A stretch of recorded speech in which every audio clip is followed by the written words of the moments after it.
సన్నిధికి వచ్చిన sir వినబడతలేదు sir. విషయంలో నేను మాట్లాడాలనుకుంటున్నాను. నీ గొప్పతనము నాయన నేను తెలుసుకోవాలనుకుంటున్నాను. ప్రజలకు తెలియచేస్తున్నాను. ప్రభువా, నువ్వు దేవుడవు నాయన. నిన్ను అసలు గురించి నేను మా ప్రభువా ఏమి తెలుసుకున్నా కూడా తెలియనట్టు తెలియచేయము.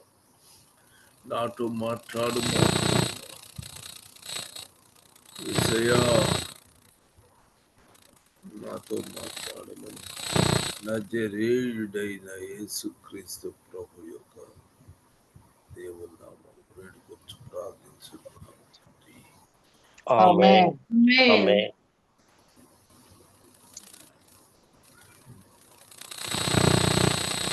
అందరూ బాగున్నారా? మీ మాట కన్నా ఎక్కువ డిస్టర్బెన్స్ ఉంది బ్రదర్ గారు. వీడియో ఆఫ్ చేసి చూడండి బ్రదర్ గారు. వీడియో ఆఫ్ చేసి చూడండి బ్రదర్ గారు. ఇప్పుడు ఎట్లా ఉంది? ఇప్పుడు బాగానే ఉంది సార్. బహుశా నేను కరెంట్ పెట్టాను, అందువల్ల వచ్చింది. ఇప్పుడు వచ్చిందా? బాగా క్లారిటీ ఉంది. బాగుందిగా. నేను అది పెట్టాను, అందుకని వచ్చింది అది. ఆమేన్. హల్లెలూయా. మీరు ఎలా ఉన్నారు? మళ్ళీ వస్తాను.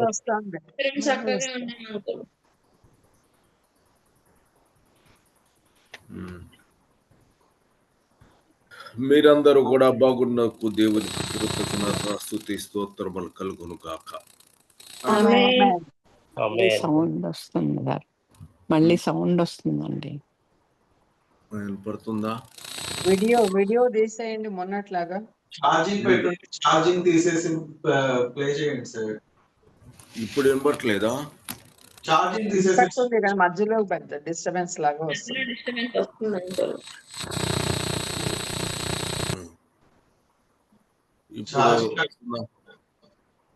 ఇప్పుడేం రావట్లేదు. ఇప్పుడు మాట్లాడండి, చూద్దాం. కోపాలు ఇప్పట్లో రాకపోతే మాట్లాడండి, బాగానే ఉంది. మళ్ళీ వస్తుంది. వీడియో ఆన్ అయింది కదండి. సరిపోయిందా? సరిపోయింది బ్రదర్ గారు. మొట్టమొదట ఈరోజు నేను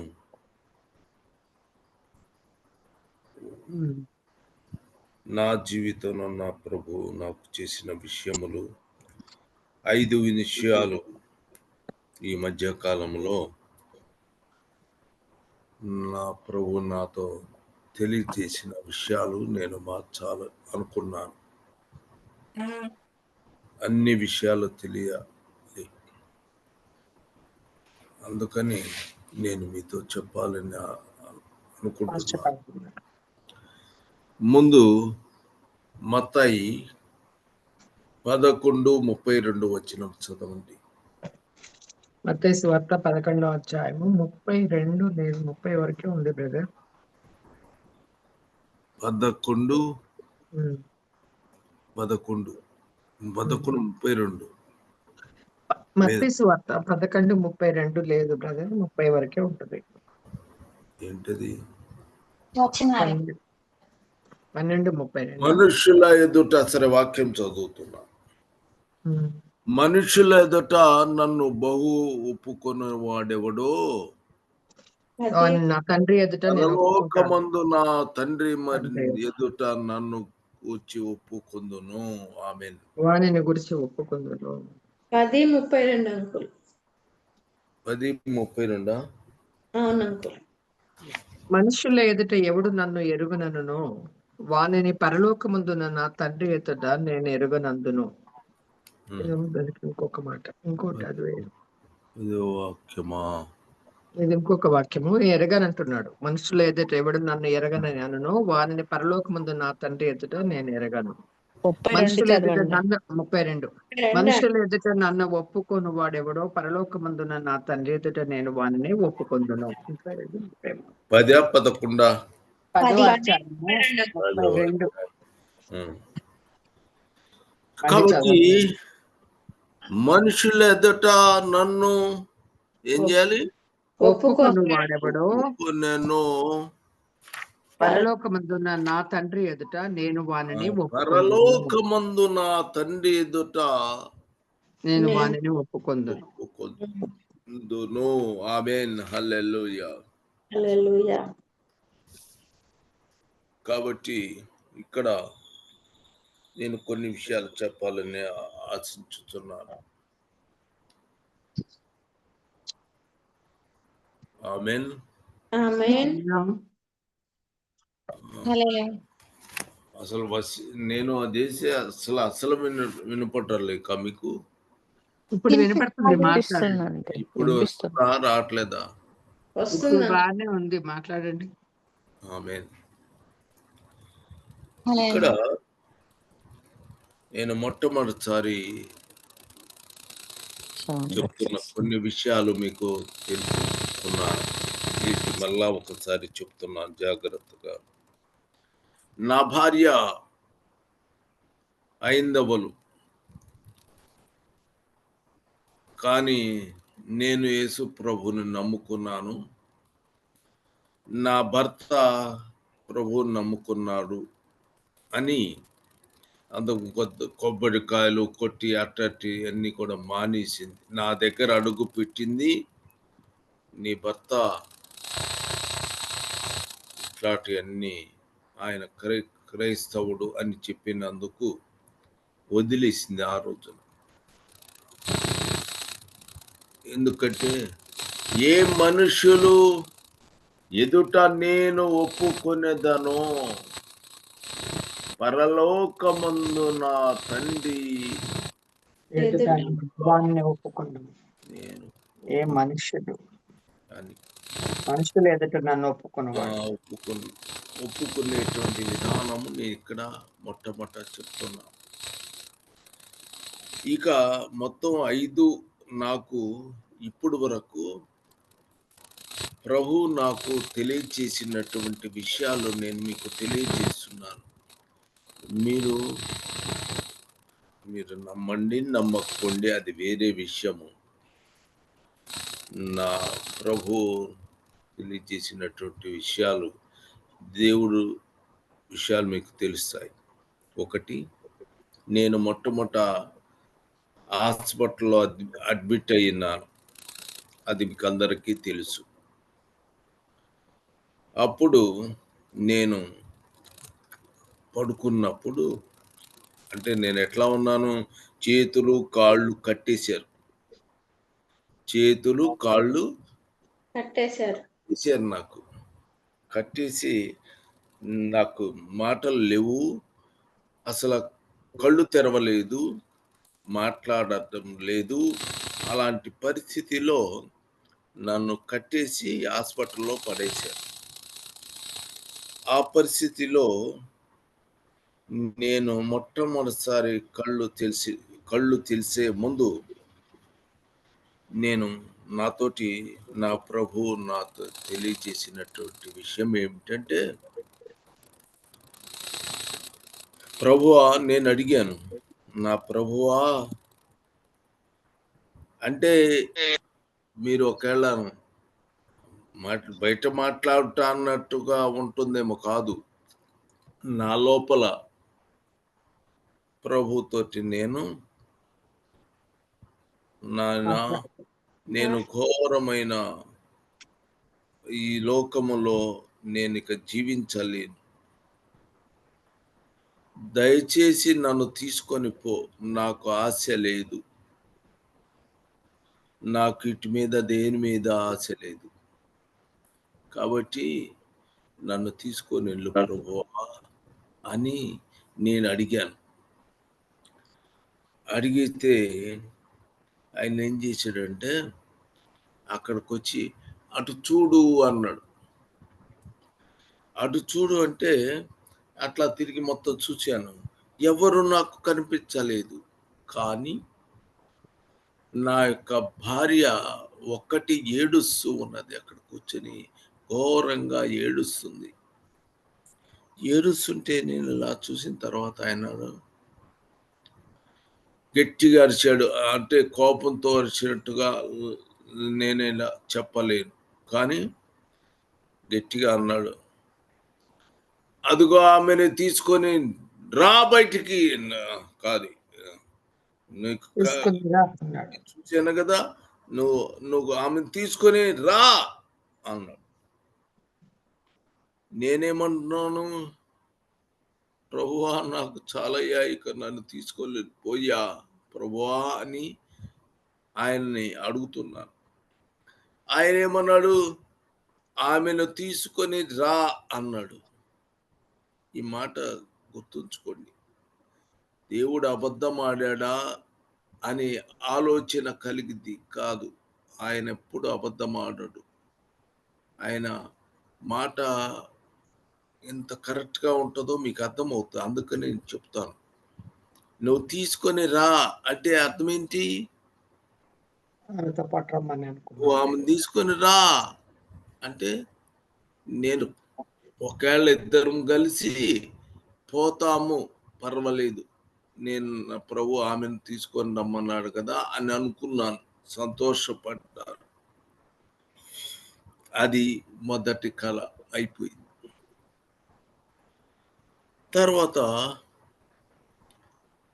దాని తర్వాత నేనేం చేశానంటే,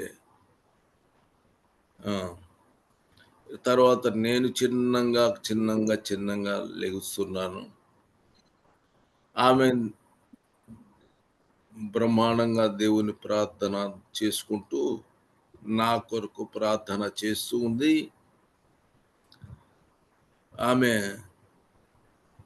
అట్లా వచ్చింది. నేను లేచాను, ఆమె అడ్డం పడింది. ఆమేన్, హల్లెలూయా. మొట్టమొదట నేను మంచం నుంచి లెగవలేనటువంటి పరిస్థితి నాది. మంచం మీద లెగవలేని పరిస్థితి నాది. అట్లాంటి పరిస్థితి నుంచి అప్పుడు ఆమె ఎట్లా ఉంది, ఏ జబ్బు లేదు, ఆమెకి ఏ జబ్బు లేదు. ఉన్నది. కానీ నేను కొంచెం లెగుస్తుంది కొద్దీ ఆమె చిన్నగా డౌన్ ఫాల్ అవుతుంది. నేను ఇట్లా లెగుస్తున్నాను, ఆమె అట్లా డౌన్ అవుతుంది. నేను పర్వాలేదు అనుకున్న సమయానికి నేను మీతో మాట్లాడగలిగిన స్థితిని దేవుడు నాకు ఇచ్చాడు. బహుశా అర్థమవుతున్నాయి కదా. అర్థమవుతుంది, చెప్పండి. అంతవరకు వచ్చిందాకా ప్రభు ఆమెను కాపాడుతూ వచ్చాడు. డౌన్ అయిపోయింది.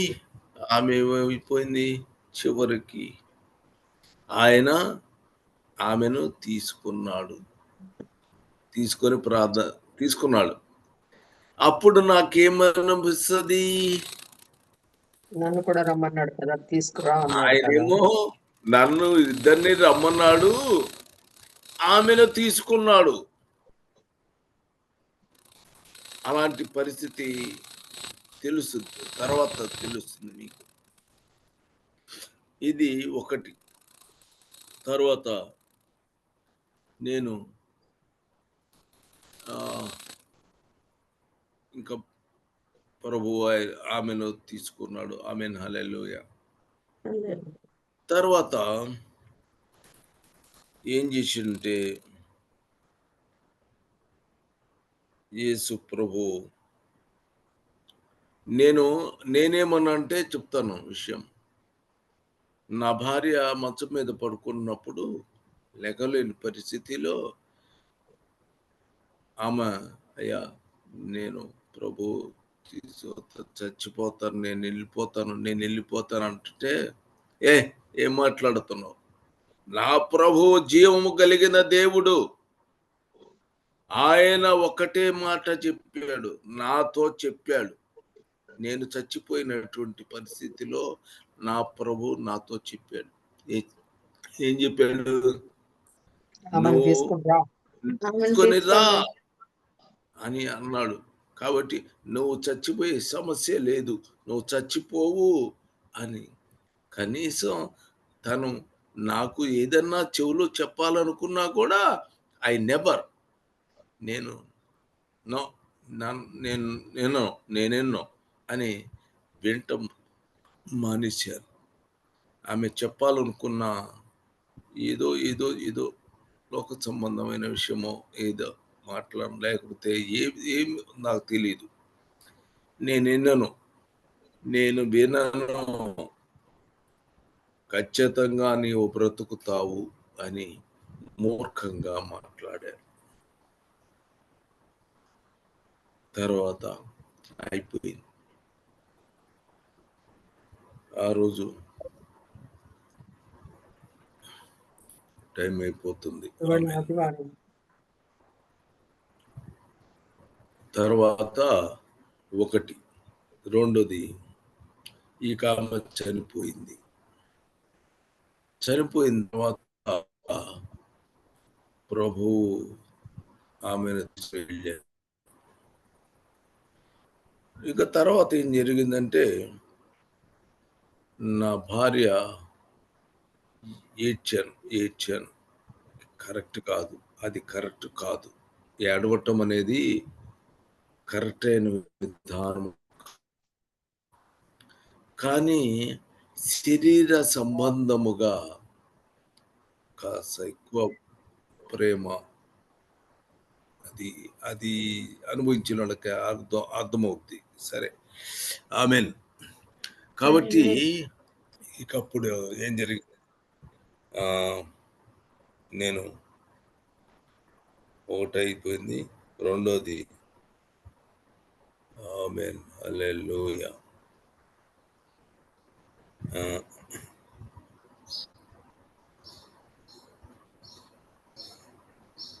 టైం అయిపోతుంది కనుక నేను ప్రభు చిత్తము అంటే మళ్ళా నేను చెప్తాను. ఎందుకంటే ఆ దేవుని సాక్ష్యాన్ని మీకు చెప్పాలి. ఆయన చనిపోతుంది అని ఆయన చెప్పాడా లేదా, ఆమె ప్రభు దగ్గరికి పోయిందా లేదా అనేటువంటి విషయాలు మొట్టమొదట తెలుసుకోవాలి. లేకపోతే ఇప్పుడు ఎట్లుంటుంది, దేవుడు నాతో చెప్పినటువంటిది అవుతుంది.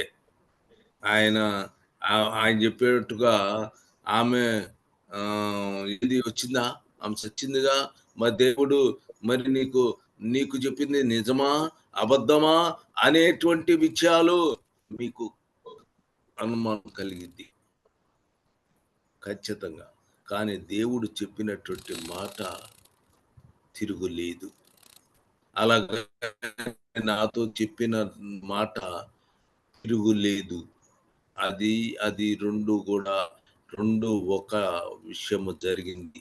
ఆ విషయం మనకు తెలిస్తే అప్పుడు ఓహో దేవుడు ఇలా చెప్పాడు మనం గ్రహించుకోవటంలో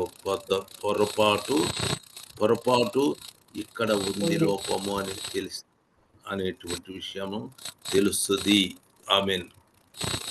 ఇది గుర్తుంచుకోండి. మీ మనసులో ఎవరైనా గుర్తున్నటువంటి వాళ్ళు, అనుభవం కలిగినటువంటి వాళ్ళు గుర్తుపెడితే యేసు ప్రభు నా భార్యని తీసుకొని పోమని చెప్పి మరి ఎందుకు తీసుకెళ్ళాడు అనేటువంటి విషయాన్ని మీరు తీసుకోవాలి. ఒక్క మాట నా ప్రభు అన్నాడు. సరే, అది అక్కడ చెప్పకపోతే అన్నాడు, నేను ఘోరంగా ఏడుస్తున్నాను నా భార్య గురించి. అప్పుడు ఆయన అన్నాడు, నీకు నేను ఇష్టమా లేకపోతే ఆవిడంటే నీకు ఇష్టమా? ఎవరు నీకు ఇష్టము? నిన్ను నేను నిన్ను ఆయన నేను నా కుమారుడివి, నిన్ను కన్నది నేను. హల్లెలూయా. నువ్వు అట్లా చూడటం ఏంటి అని నన్ను క్వశ్చన్ చేశాడు. నేను ఆమెనల్లా కళ్ళి నా మనస్సుంది, కానీ అది తప్పు అని చెప్పాడు ప్రభు నాతో. కాబట్టి నా భార్యను తీసుకొని అది ఉద్దేశం. లేకపోతే తీసుకెళ్ళేవాడు కాదేమో నాకు తెలియదు, కానీ నేను యేసు ప్రభువుని అంటే ఎంతగా ప్రేమించాలి, దేవుడిని ఎంతగా ప్రేమించాలి, పూర్ణ హృదయంతో, పూర్ణ బలముతో, పూర్ణ శక్తితో, పూర్ణ జ్ఞానంతో నీ దేవుడైన ఆయనను సమస్తము ఆయనే అని మనం ప్రేమించాలి. కానీ ఆయన నా తర్వాతే భార్య అందరూ. నా భార్య కోసం ఏడుస్తాను, నా భార్య కోసం నో, అది తప్పు, అది తప్పు. కాబట్టి నేను దేవుని ప్రార్థన చేయాలి. దేవుని బిడ్డను, దేవుని బిడ్డగా నేను ఉండాలి అంటే అలా చేయకూడదు. అలా చేసినందుకని నా భార్యను తీసుకొని పోయాడు. హల్లెలూయా. ఆయన తీసుకొని వెళ్ళాడు. సంతోషపడ్డాను. ఇప్పుడుగా సంతోషపడుతున్నాను. కాబట్టి ఆమేన్. హల్లెలూయా. నాతో కథ మొత్తం 5 విషయాలు దేవుడు నాకు బయలుపరిచినటువంటి విషయం నాకు బయలుపరిచాడు. అన్ని 5 సంఘం బయలుపరిచాడు నాకు. 5 సమయాలు నాకు బయలుపరిచాడు. అన్నీ కూడా ఒకదానికొకటి సంబంధం ఉన్నాయి. ఇచ్చాడు దేవుని స్తోత్రం. హల్లెలూయా. ఆమేన్. హల్లెలూయా. మహోన్నతుడా, మహిమ కలిగిన తండ్రి యేసుక్రీస్తు ప్రభువా, నీకు వందనాలు, స్తుతి స్తోత్రములు చెల్లిస్తున్నాను. ఈ దినము చెప్పాలని ఆవించాను, కానీ సమయం అయిపోయింది. నీ వాక్యము ముందుకు చెప్పాలి. నా ప్రభువా, నా తండ్రి, నువ్వు ఆశ్చర్యకారుడు, నువ్వు మాట్లాడుతావు. జీవము కలిగి దేవుడివి, నాతో మాట్లాడిన నీకు వందనాలు, కృతజ్ఞత, స్తుతి స్తోత్రములు చెల్లిస్తూ సజీవుడు, త్వరలో రారైన యేసుక్రీస్తు ప్రభువు యొక్క నామమున ప్రార్థన చేయుచున్నాను తండ్రి. ఆమేన్. ఆమేన్. ఆమేన్. ఆమేన్. హల్లెలూయా.